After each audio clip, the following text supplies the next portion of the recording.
So next example is find number of four-letter words formed using A, E, I, O, P, Q, R, S, T and a letter can be used first at most once.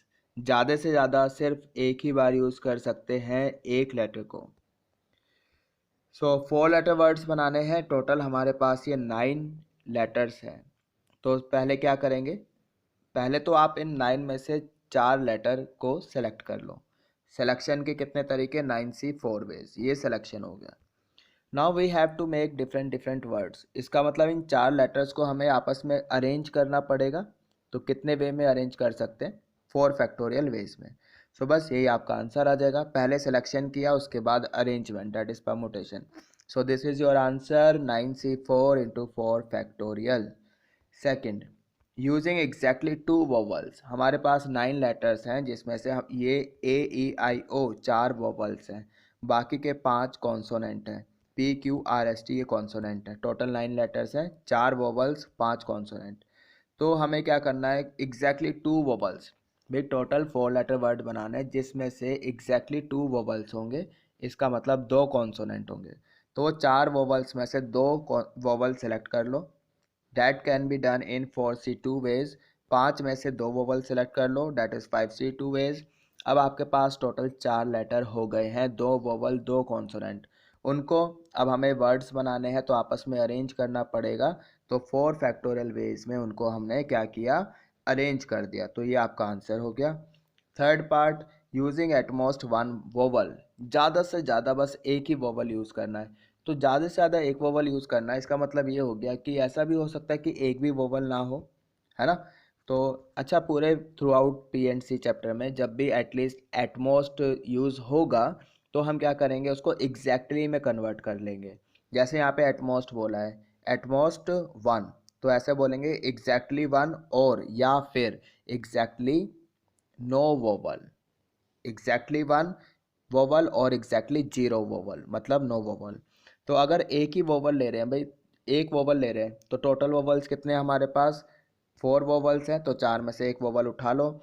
Total letter कितने चाहिए, 4, एक vowel आ गया, बाकी के बचे 3 consonant होंगे। तो 5 consonant में से 3 कॉन्सोनेंट उठा लो।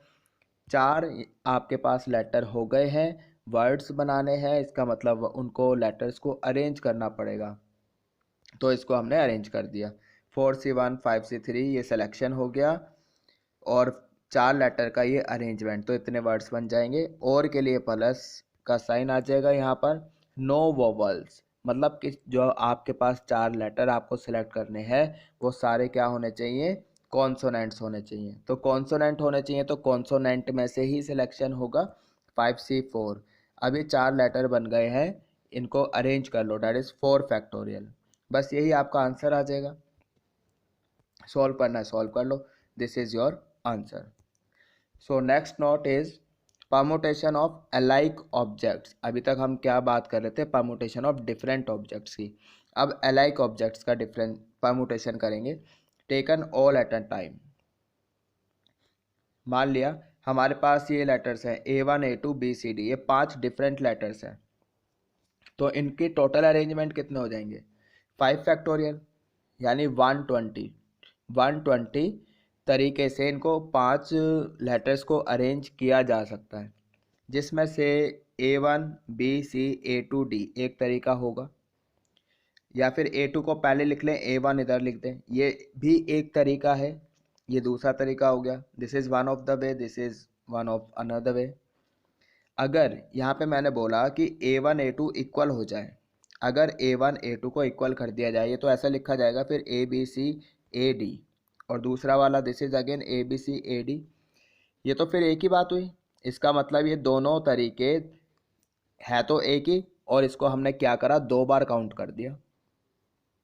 अगर ये दोनों एक ही अलाइक ऑब्जेक्ट हो गए तो फिर तो ये 2 डिफरेंट डिफरेंट अरेंजमेंट नहीं होंगे, ये तो एक ही अरेंजमेंट होगा।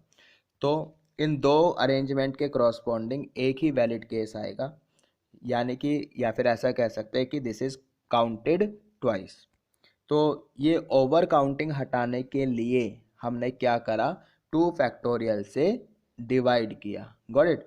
So answer will be 5 factorial by 2 factorial.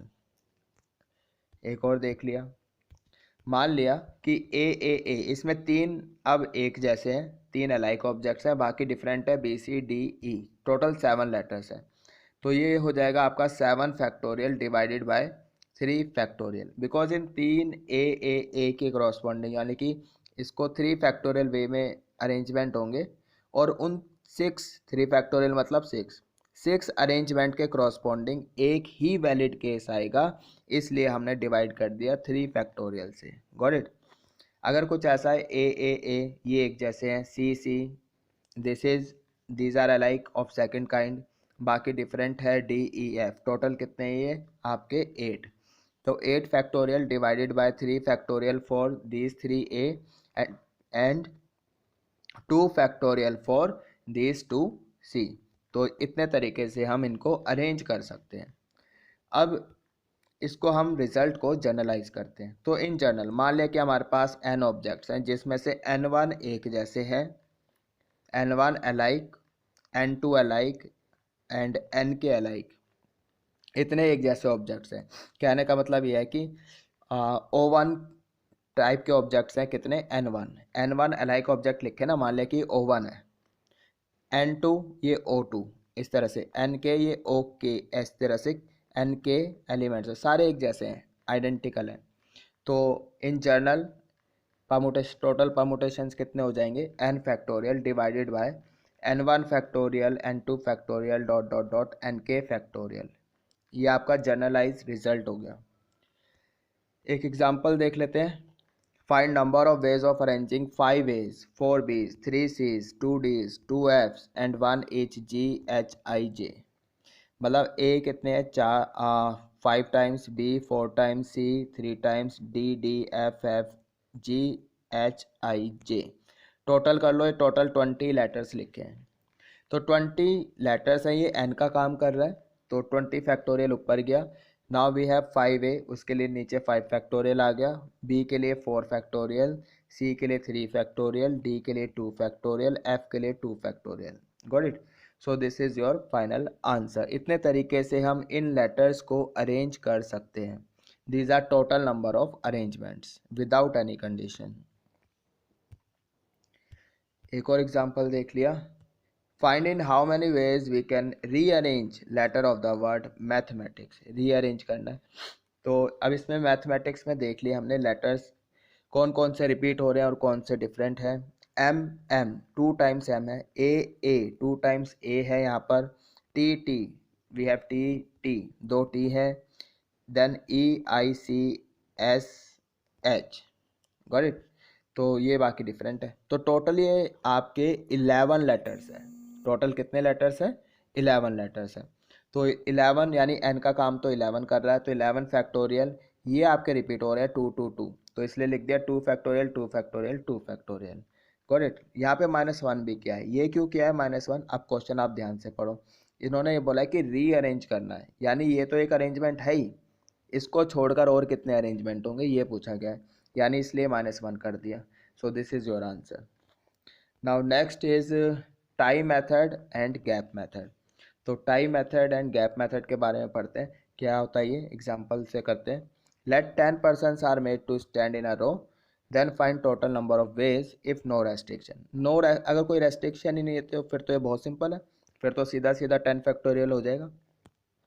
अच्छा, अब की बार क्या बोला कि दो पर्टिकुलर पर्सन है A and B, they should not stand together, वो एक साथ नहीं बैठने चाहिए या फिर खड़े होने चाहिए। ठीक है, तो क्या करा हमने,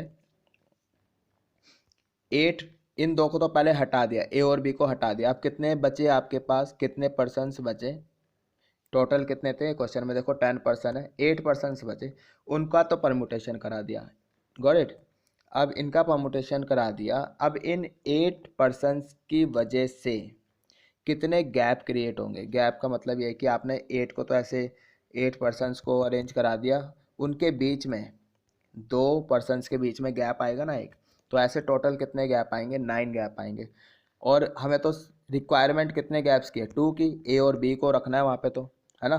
तो 9 में से 2 गैप सेलेक्ट कर लो, कर लिए। ठीक, मान लो कोई भी 2 गैप सेलेक्ट हो गए।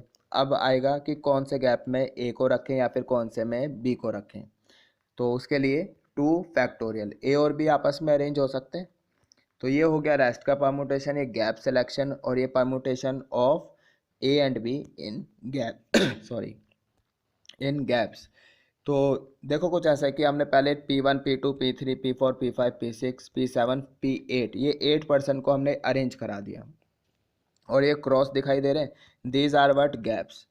ये टोटल कितने 9 गैप्स, 9 में से कोई भी 2 गैप आप सेलेक्ट कर लो, बिकॉज हमें 2% और है हमारे पास जिनको हमें खड़ा करना है या बैठाना है, जो भी है। तो 2 सेलेक्ट कर लो कोई भी गैप, मान लिया कि ये सेलेक्ट हो गया और ये सेलेक्ट हो गया, ये वाला गैप सेलेक्ट हो गया या फिर ये हो गया। अब ए यहाँ हो सकता है, बी यहाँ हो सकता है, या फिर बी यहाँ हो सकता है, या फिर ए यहाँ हो सकता है, उसके लिए 2 फैक्टोरियल। आई होप कि समझ में आ गई है। एक और एग्जांपल देख लेते हैं।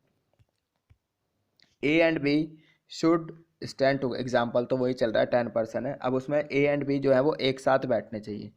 अब एक साथ बैठने चाहिए तो ए और बी को पहले तो बाहर निकालो 10% में से, ठीक है, और उसको इस तरह से पोटली में बंद कर दो, ठीक है। किस में बंद कर दो? पोटली में बंद कर दो, ठीक है। अब बचे कितने? 8 है ना, 10 थे ना भाई, 2 तो हट गए, इसको पोटली में बंद कर दिया, 8% बचे। अब इस पोटली को एज अ सिंगल पर्सन आप कंसीडर करो। तो टोटल पर्सन्स कितने हो गए? 8 + 1 9 हो गए। अब इन 9 पर्सन्स को आप अरेंज कर दो 9 फैक्टोरियल वेज में। अब पोटली के अंदर ये 2 पर्सन्स है, ये भी तो आपस में अरेंज हो सकते हैं, ए बी बी ए ऐसे हो सकता है, तो इंटू 2 फैक्टोरियल, गॉट इट। अच्छा, ये पोटली और पर्सन्स के बीच में ये तो पूरा 9 पर्सन्स हो गए, इसको बोलेंगे इंटर परमुटेशन। और पोटली के अंदर जो हो रहा है परमुटेशन उसको हम बोल रहे हैं इंट्रा परमुटेशन, ठीक है। इंट्रा परमुटेशन विद इन पोटली कुछ ऐसा है, ठीक है। तो ये जो ये वाली पोटली है ए बी, वो कुछ ऐसे हो सकती है, ये कहीं भी हो सकती है बीच में, यहाँ पे पर्सन्स के बीच में कहीं भी हो सकती है, got it. Now next part is what? A and B should stand together, should be together, and C D should be together. A B एक साथ होने चाहिए, सी डी एक साथ होने चाहिए, बट ये सारे के सारे एक साथ ना हो, यानी कि ए बी सी डी ऐसा ना हो। तो क्या करा भाई? ठीक है, ए बी को बाहर निकाला, इनको एक पोटली में रखा, सी डी को बाहर निकाला, इनको एक पोटली में रखा, 2 पोटली हो गई। बचे कितने पर्सन? टोटल 10 थे, 4 तो बाहर ही आ गए, बचे कितने? 6। अब 6 पर्सन, इसको भी as a single person consider करा, इसको भी as a single person consider करा। 1 मिनट के लिए, इसको तो हमने एक पोटली बोला जिसमें ए बी को रखा, इसको दूसरी पोटली बोला जिसमें सी डी को रखा। इन्होंने ये बोला है ना कि ए बी तो एक साथ आने चाहिए, सी डी एक साथ आने चाहिए, फिर ये दोनों एक साथ नहीं आने चाहिए। तो अब की बार यहाँ क्या लगेगा? गैप मेथड, ये दोनों एक साथ नहीं आने चाहिए। तो 6 पर्सन्स बचे, पहले इन 6 पर्सन को हमने अरेंज किया, that can be done in 6 factorial veg. अब इन 6 पर्सन्स की वजह से कितने गैप क्रिएट हुए? 1 2 3 4 5 6 7, तो 7 गैप क्रिएट हुए। बट हमें तो सिर्फ 2 गैप्स की रिक्वायरमेंट है जहाँ पर हम ये पोटली रखेंगे। तो इन 7 गैप में से 2 गैप सेलेक्ट कर लो, 7C 2 वेज, गॉट इट। अब ये पोटली आपस में अरेंज हो सकती है, ये ऐसे हो सकती है, ये इधर आ सकती है, तो उसके लिए 2 फैक्टोरियल। अब इस वाली पोटली के अंदर 2 पर्सन है ए एंड बी, वो आपस में अरेंज हो सकते हैं, उसके लिए 2 फैक्टोरियल। इस वाली पोटली के अंदर भी आपके 2 पर्सन है सी एंड डी, वो भी आपस में अरेंज हो सकते हैं, उसके लिए भी 2 फैक्टोरियल। तो 6 फैक्टोरियल किस लिए आया? रेस्ट परम्यूटेशन, मतलब जो पर्सन्स बचे उसके परम्यूटेशन के लिए। 7C 2 किस लिए आया? ये गैप सिलेक्शन के लिए। ये 2 फैक्टोरियल क्यों लिखा? ये इंट्रा परम्यूटेशन हो रहा है विद इन पोटली ए एंड बी।